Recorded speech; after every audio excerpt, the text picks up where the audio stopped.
एक जंगल में एक बहुत ही दुष्ट सियार रहता था। जंगल के सभी जानवर उससे बेहद परेशान थे।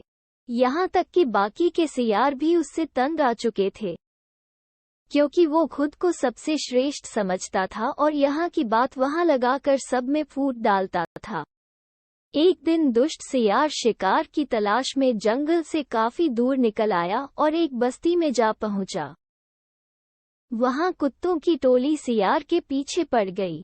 दुष्ट सियार जान बचाने के लिए भागा और भागते भागते वो एक रंग से भरे ड्रम में जा गिरा।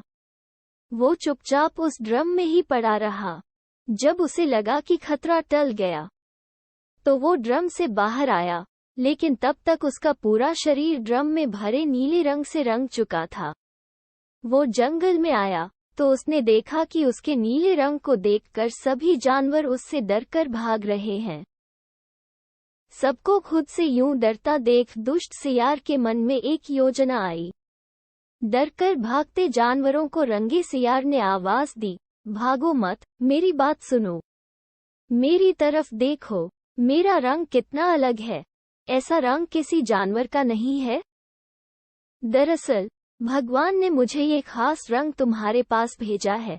मैं तुम सबको भगवान का संदेश सुनाऊंगा। ब्रह्मा जी ने मुझे स्वयं अपने हाथों से यह अनोखा रंग देकर रचा है।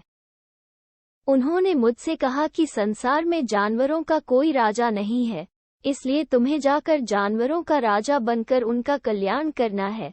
सभी वन्य जीव तुम्हारी प्रजा होंगे।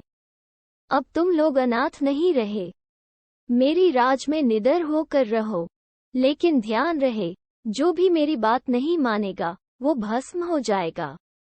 सभी जानवरों पर सियार की जादुई बातों का बहुत असर हुआ, यहाँ तक कि बाघ, शेर, चीता तक उसकी बातों में आ गए। सभी जानवर उसके चरणों में लौटने लगे और बोले, हम आपको अपना सम्राट स्वीकार करते हैं। आप ब्रह्मा के साक्षात दूत बनकर आए हैं। हम भगवान की इच्छा का पालन। रंगा सियार पंजा उठाकर बोला, तुम्हें अपने सम्राट की सेवा और आदर करना चाहिए। हमारे खाने पीने का शाही प्रबंध करो। बस सम्राट बने रंगे सियार के शाही ठाठ हो गए और वो राजसी शान से रहने लगा। सियार जिस जीव का मांस खाने की इच्छा जाहिर करता वो उसे परोस दिया जाता। शेर, चीता और हाथी जैसी शक्तिशाली जानवरों को उसने अपना सेनापति बना रखा था और शेरों की टोली व जिन जानवरों को वो नापसंद करता था उनको उसने जंगल से बाहर करवा दिया था। उसे अपनी जाति के सियारों द्वारा पहचान लिए जाने का खतरा भी था। एक दिन नीला सियार खूब खा पीकर अपने शाही मांद में आराम कर रहा था कि बाहर उजाला देखकर बाहर की ओर चला आया।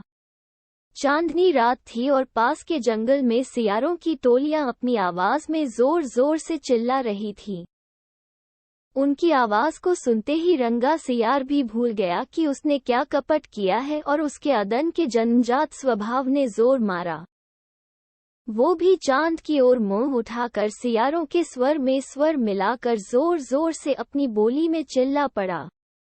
बाकी के जानवरों सहित शेर और बाघ ने उसे देख लिया तो वो चौंक गए और उन्हें समझते देर नहीं लगी कि यह कोई और नहीं, सियार ही है जो धोखा देकर सम्राट बना रहा।